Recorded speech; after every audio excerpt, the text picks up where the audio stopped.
I got my guy, Rick Luchini, here for the first episode, and I'm still kind of debating what I want to call FA Confidential, FA Unfiltered. So we're just going to leave that to the people to decide. But this show is strictly about one thing. We're talking about getting into the underbelly of the industry. And my man here, Rick, him, I hear the way he talks on his shows and what he does. And this is the guy I said, you know what? Who do I want my first guest to be? Let me call my man Rick. And let's have a conversation about the industry and specifically the industry that we came from. Rick, thank you for joining the show today, my man. Yeah, I love it, dude. And if you picked the right guy, if you wanted to be unfiltered for the first episode, there's no surprise why you came here first. I love it. I feel like starstruck a little bit that I'm on with you. I feel like I know you from LinkedIn and stuff. This is the first time we've ever actually spoken. I guess we're not in person, but live. Yeah. So this is awesome. I'm excited to get into it. We both came from the same place, started in the insurance industry, ended up in the same place, owning our own RIA. Super interesting. I want to get into it right now. I think it's going to help a lot of people, especially the young advisor, saying, where do I start? How do I become Kevin Thompson? Man, no, Kevin Thompson, you don't want to become me, man. We become both of us, man. That's how we do this business. But you and I have come from the underbelly, man. Like we've seen the back offices, the back rooms. We've seen how they talk about their clients. They talk about the advisors in their agencies. We've come from that world. And one thing we're going to do, because we're going to be very careful because we don't need any people knocking at our door saying, hey, here's a cease and desist or a lawsuit. So we're going to keep the names out of this thing. Yeah, they're all we're going to same. get very deep. So I came from a place, and I'm going to be very clear, named after a Marvel movie. Hey, see how I did that? You came from a place and that was solid as a rock, I'm assuming. But at the end of the day, we've come from these places that have these tricks of the trade, right? The tricks of the trade.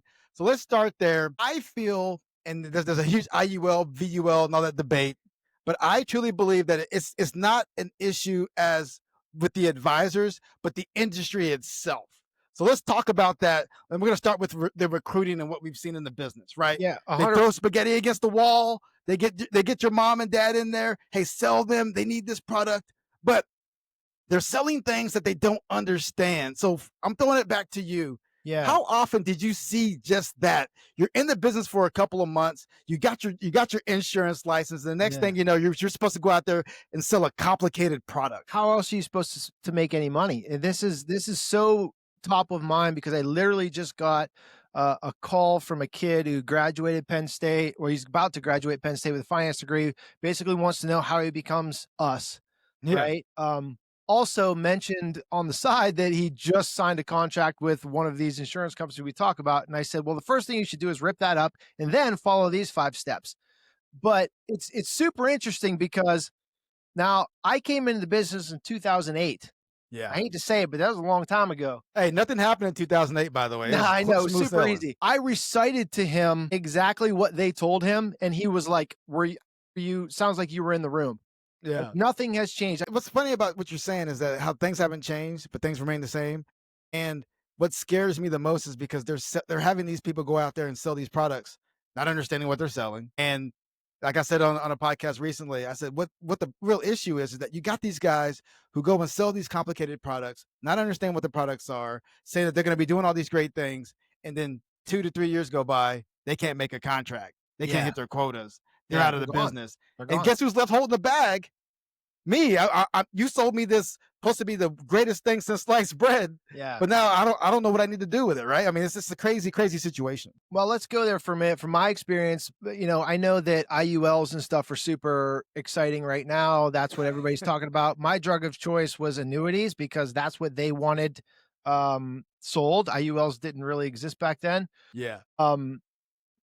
It's all the same though, because what happens is there's a reason that they're going after people that don't know anything fresh out of college. They're going to train you only what they want you to know. Okay. So I didn't walk around thinking I'm doing wrong by people or I'm like a scumbag. I thought I was doing exactly what the guy who drove the BMW in the nice suit told me to do, because these are 11 reasons why it's so good for everybody. That's all I knew.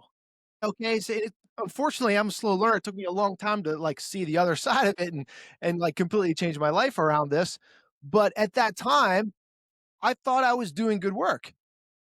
Now, why does it feel like we're coming to this conclusion like we're coming out of a cult? You know what I Yeah, mean? Like it really did. Like I remember I was everybody went to this one little show and the guy was like, "Ks are bad. Whole life is the answer to all things that are."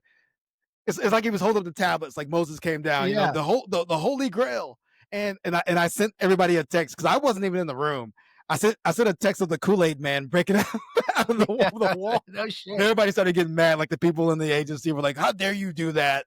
This is not right." But that's exactly what it is. It's Kool-Aid, man. Yeah, It's Jim Jones Kool-Aid. This is what you're drinking, and this is how you build the best life for you and your family. And you go out and tell everybody that. yeah, and here's what I want the consumer, our clients and people out there to know.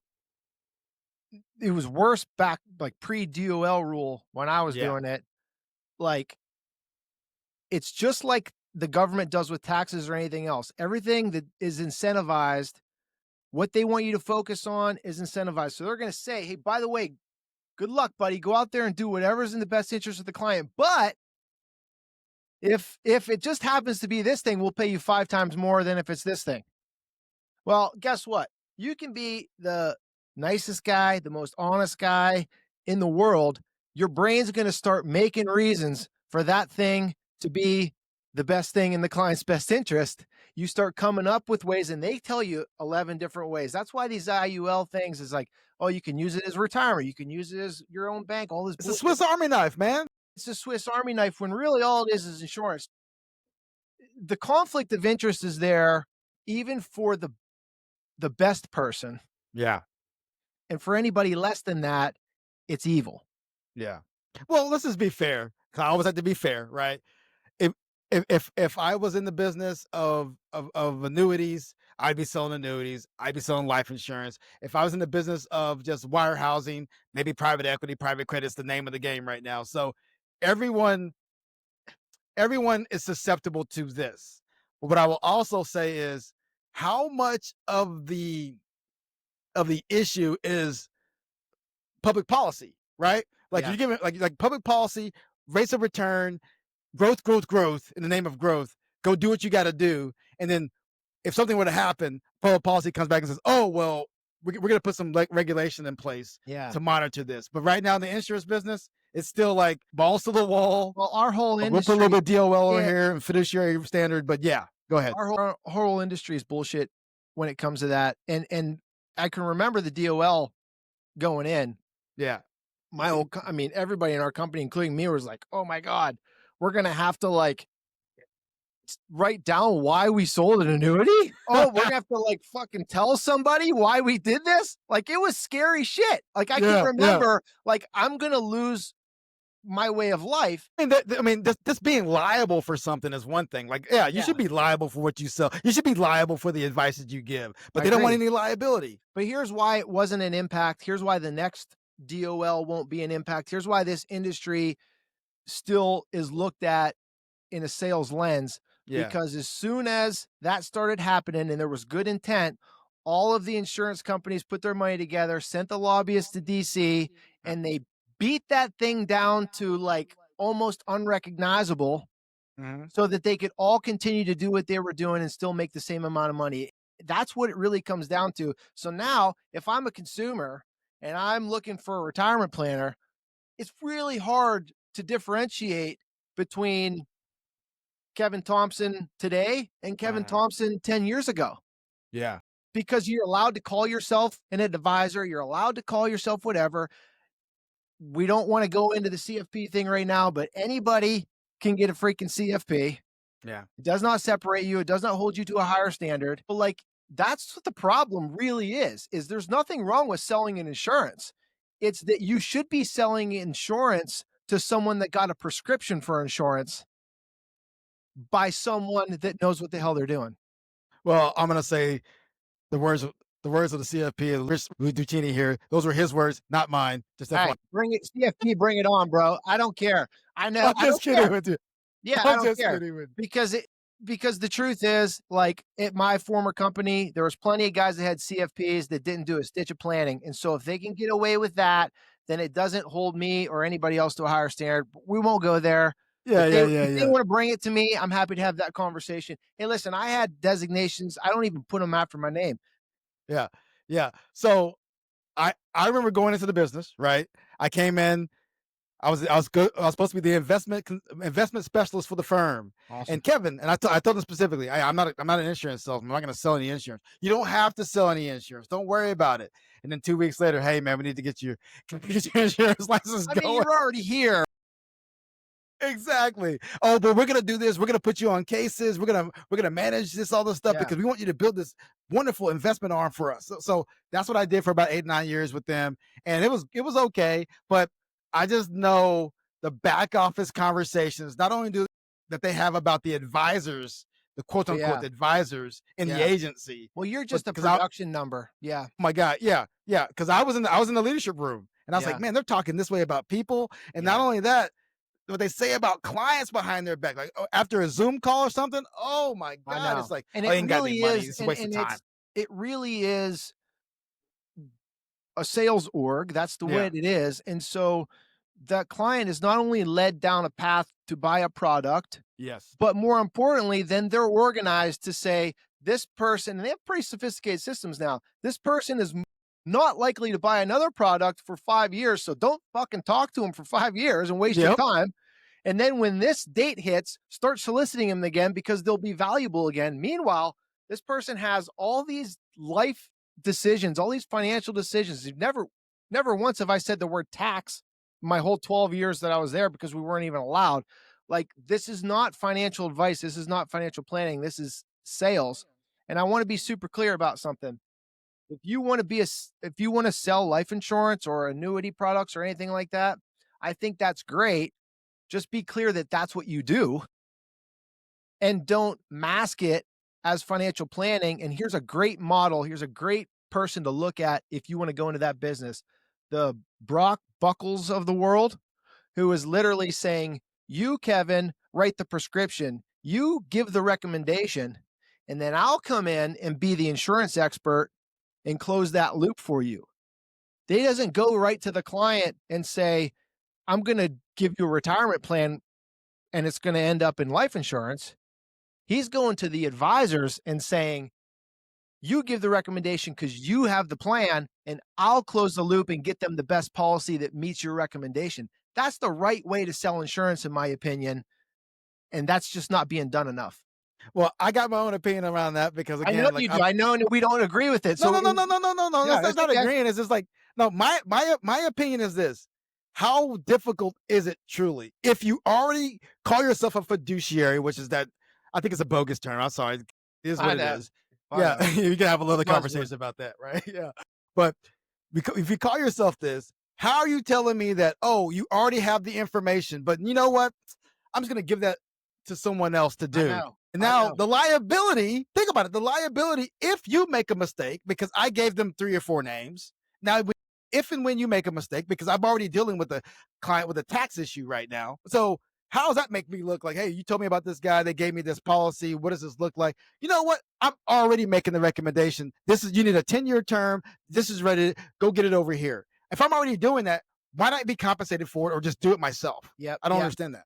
I know that you feel that way, and I don't think there's anything wrong with what you're doing. I know for me, because of my past trauma, I don't want to put myself in that position. It's okay that you do. Yeah. Here's where I would close that loop for you and we'll move on to something else. I know a couple of guys that do that, and including you, I would trust every one of them to do that start to finish for my mother. Yeah.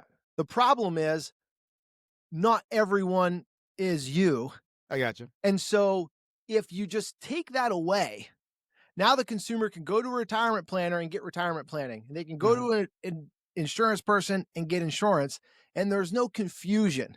And so I that's got you. my only concern. I have no problem with you doing it. The Mm. reason that I don't do it is because of that just trauma that I had before. I wanted to separate myself from that so much, and it's probably doing myself a disservice. There's a whole arm of revenue that I'm giving away, but it just feels cleaner to me.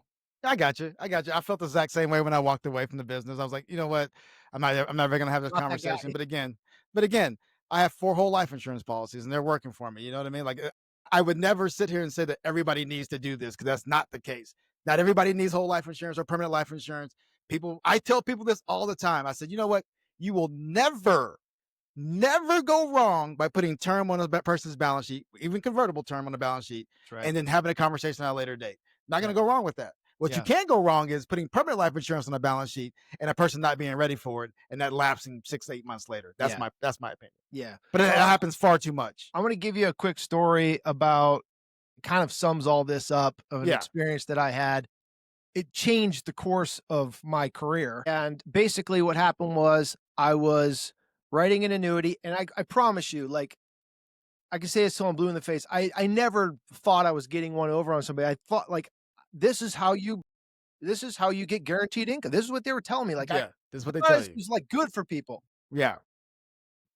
I'm selling this annuity. It's at the time, I don't know, $250,000. It would have been a pretty big nut at the time. And it's right around Christmas time. And at the time, I was a high enough producer that they would express commissions. So as soon as it went through compliance, they'd pay me.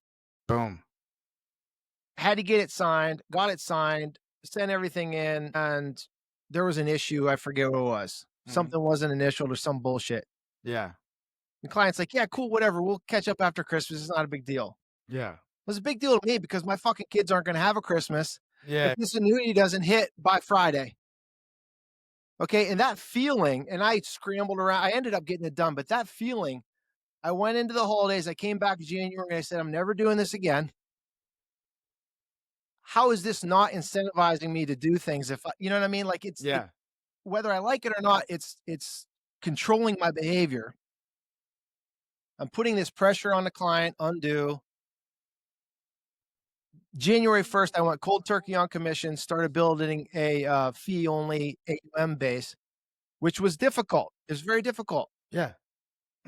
I wish I would have left then, but I didn't. I tried doing it in house, built an AUM business in 2 years. Then that exposed me to more deeper planning. That was difficult there. They don't want you to say the word tax. They want you to pay separately for it. So I'm charging somebody 100 basis points on $1 million, and then I have to go charge them separately for a financial plan. It's crazy. Yeah. It's dumb. So I fought them for a couple years on that, then eventually left. So I started over twice, essentially. But that event at Christmas was the moment where I realized I might be on the wrong side of this. Mhm. And I started looking outside the company and what other people were doing. I was like, shit, like there's something Yeah. here. And I left. That's very similar story, but mine happened a little bit earlier, and I knew it's probably 2015, 2016. You're quicker So learner than me, bro. Like no, everybody no, no, knows no, no, it wasn't. No, no. I'm older. Look at the buddy of mine. It was one of my first big, whole life insurance policies. it. The guy I kind of trusted to do it, he was just basically telling him to do more, put more into it, and all this other stuff. And one time, my buddy called me. He was like, "Hey, man, I'm struggling right now. I need to pull back, whatever." And then I said, "Okay, whatever." And then he started kind of getting emotional and just kind of started screaming a little bit at me. I was like, "Oh, what's going on?" And that day, I was like, "You know what, man? Like, why? Like, why did I even do this? Like, it could have been easy just to get a term, call it a day, not put that much pressure on. Just because he may be in a profession that makes pretty good money doesn't mean Yeah. he needs it today. But No. anytime someone hears dentist, doctor, attorney, professional, oh, man, this is gonna be this is a nice little premium case right here. How much you gonna do 12,000 base and but so much in PUA and all this other stuff. That's the stuff that goes on in the background. They don't give a damn about that person's family. They don't give a damn about that person's life. They will absolutely make this feel like they're in the best interest of the clients because they believe in their heart of hearts that they're doing what's right when they know in the fact they're doing it because the business needs it. Yeah, and here's a really important point to that. All these strategies that are used to sell insurance are never actually implemented. Okay, so it's like that only works if you continue to overfund it. Someone prompts you to take cash out later, but then pay back. Is that a loan? Is that what really happens? Is I sold this strategy. I'm out of the business in 2 years. you become what's called an orphan. By the way, out there, most of you are orphans. That's what they call you. You become an Orphans. orphan client. No one ever reviews that, changes the allocation, does anything for it.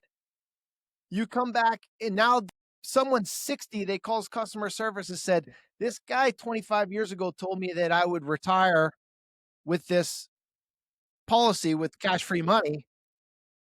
And they're like, well, you just paid the minimum. Like, no, there's nothing there. I'm gonna say this, man, because and they were, I mean, just more power to them. They were against the IULs where I was at, but they were a big whole life group. But that's what I'm saying. Like, you're always gonna be what gives you the most margin. You know what I mean? When you look behind the fence, you're like, oh, that's because it pays you the most, right? Yes. And because it's the best product, but it pays you the most. But I remember having these conversations and really trying to figure out. I said, have any of you seen these things actually work? Like, have you gone through a client where they start pulling money out and everything like that? Oh, of course. And they give you this one example of this policy back in 1995, and everybody shows the same policy. It's just that one policy throughout the whole organization. And it's like, come on, man. But one thing I'll say is, does it work? Yes, but you have to be diligent. You have to do. I mean, you can't mess this up. Like, if you somebody just like, that's what I'm saying. Somebody has to be there yeah, to do it. And the problem is the guy that sold it to you can't be the same one holding your hand every year, because he has to go find a new person to sell something to. because he's going to get that 1 or 2% trail. Our clients pay us every single year, so it actually is more efficient and more revenue forward for me to make sure that they're super happy and stay, versus the cost of me going to find a new client to replace them. But if I sell them something, they're not valuable to me the next day. Now I have to spend my time going to find somebody else, and nobody's implementing that fancy strategy that you sold them before. That's like me saying, hey, listen, pay me $12,000 to tell you that Roth conversions are good, and now go figure out how to do them for the next 25 years on your own. That's basically what this is, because they use all these fancy, like, be your own bank and all this stuff, but then no one actually reviews each year how to implement it. And it was just a sale. Man, I appreciate you joining. We know the whole system is bullshit. We know the whole system is corrupt. We've had this conversation, and I appreciate the time. But I'm going to give you the last word, my friend, to the audience. What would you like okay, if you could go back when you first started in this business, what would you tell your younger self walking in the door? Walk right back out. Man, listen, I'm going to tell you two things. If you're a young advisor, if you want to be Kevin Thompson, find a Kevin Thompson, find a Rick Luchini, find somebody like that and say, I will work for nothing, or I will work for very little. Teach me how to do this, and start building your own little book under their ecosystem. Learn how to do it the right way. That's the right way. And I promise you, you can afford to do that, because no matter what they promise you're going to make selling insurance, it's going to be half of that, and you're going to be struggling. And 5 years from now, you're still going to have to try to find commissions. Whereas 5 years from now, if you're sitting on 10, 12, $15 million of AUM, you've got a nice little business. You can stay with Kevin, or you can spin off of your own business. That's what I tell the young person. Secondly, the client. To me, have a doctor give you an analysis and a prescription. Now, that same doctor has a pharmacy in the same office like Kevin. That's fine. Go get it. Go get it filled, or go get it, get the prescription filled, but get the prescription from a doctor, then get the prescription filled by the pharmacy. There's nothing wrong with insurance. It's a lot of people are out there underinsured. What's wrong with it is it's being sold the wrong way. Have the doctor give you the prescription, have the pharmacy fill the prescription. You'll be a lot better off.